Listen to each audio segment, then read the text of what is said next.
Hello, everybody. Scott G with Pro Wrestling Logic here, and the ECW TV review continuing. ECW TV review is something I enjoy because ECW is something I enjoy. First time going back through these in several years. The 1993 editions are much more, I guess you'd say, basic than the years to come, but obviously we'll get there when we get there.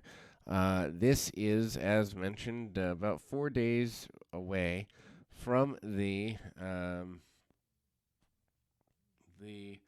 basics of things here, moving into the Super Summer Sizzler main tour. We go into a Hawk promo. Uh, is basically where we're going, and he basically promises to go after the says he wants to fight for a living. He says he wants to not fight with promoters. He says they want to be after him, but doesn't know why. Obviously, Hawk is one of those guys who you really do enjoy a good bit. And then we go to Hawk versus Jimmy Snuka with Paul Lee.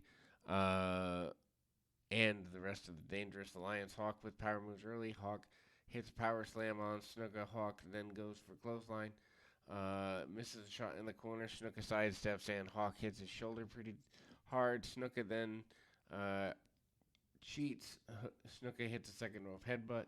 Neckbreaker from Hawk and a top rope clothesline from Hawk. Heyman interferes.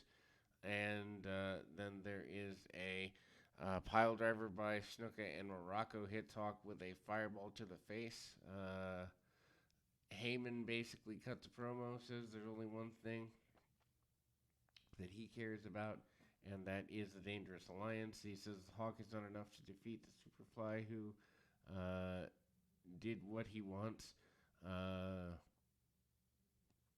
You know, Snuka basically says if you know what he's talking about, Hawk has gotten himself in trouble by even challenging for the championship.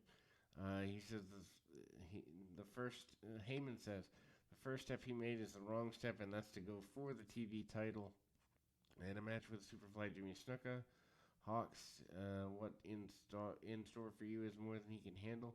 Superfly says he should stay out of his business, and ultimately, the match kind of breaks down.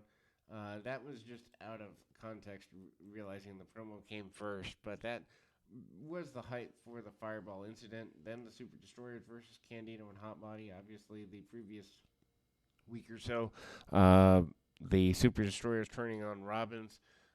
Hunter Q. Robbins III dived to the outside by Candido. Dives over the top rope for a second time by Candido. Heels, then cut off one of the Destroyers. The match kind of breaks down. Somewhere in the middle of the match, we see Sal Balomo make his way down to the ring. Rick Michaels makes his way down to the ring, starts to help to destroy the Super Destroyers. Balomo is down, and Michaels is taking down. The match breaks down into a complete brawl all the way around. Balomo keeps going back and forth between babyface and heel. Super Destroyers, though, eventually want the team of Hotbody and Candido, the Suicide Blondes, even though Hotbody is not blonde, in a six-man tag team match. Then we go. Match never really ends. Kind of is a squash. Basically says Sal Balomo calls out Todd Gordon, and in a goofy promo says he wants the six-man tag match at the Super Summer Sizzler, and Gordon grants exactly that. Again, it's not that big a deal. Eddie Gilbert promises to be the hero coming up in the Texas Chainsaw Massacre. He calls himself the new king of Philadelphia. Calls Funk washed up, and he's going to take him all the way around the ECW arena with no major trouble. Eddie Gilbert versus Ernesto in a squash. The kid is about 125 pounds. They kind of tease a Texas Chainsaw Massacre teaser. The chain is used by Gilbert a couple times in the match. Demonstration, kid gets beat up with the chain. Gilbert says he also mentions not liking the Dark Patriot as a member of the new Dangerous Alliance Hot Stuff International. Gilbert says he just drags the kid around. It's an exhibition, not actually a match. Funk says he never liked Gilbert, never dealt with guys like him before. Funk says he has the advantage because the Texas Chainsaw match is his style of match, and says Gilbert will have to deal with him, and that's more dangerous than anything. Funk reiterates his love for the hardcore fans. Good for ECW because Funk helps to really put the promotion on the map with his history. He says he can take the best and the worst of Eddie Gilbert, and says he promises to deal with him something huge. Rockin' Rebel says he's going to allow Tigra to strip Peaches of all her clothing and her dignity. Rockin' Rebel says he's going to beat the Sandman to a pulp, and basically they plug the cat fight between Tigra and Peaches and the street fight between the Sandman and Rockin' Rebel. Obviously, those guys have been going at it for a couple of months. Basically, it's going to involve blood. It's going to involve broken bones, and basically tells the Sandman not to show up at the street fight. Funk says he is a Hall of Famer, but there's hype for the Super Destroyer match here, or not the Super Destroyer, but the Dark Patriot match here.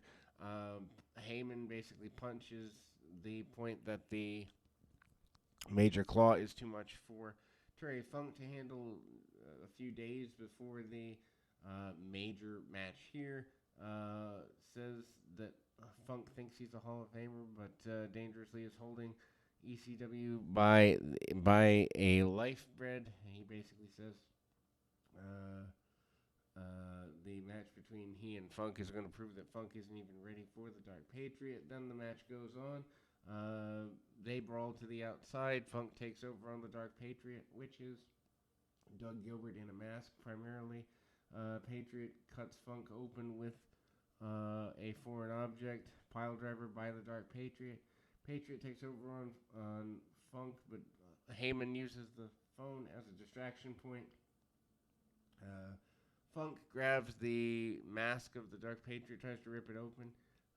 Gilbert is at least in part of this. However, Funk manages to get, I guess you'd say, a moral victory in this with several DDTs. There's never an official ending to the match, I don't believe. But Terry Funk looks good going into that final. And again, the brawl around as we close mere days before the Super Summer Sizzler Tour in ECW rank, and that's where we go. We'll be back with more right after this.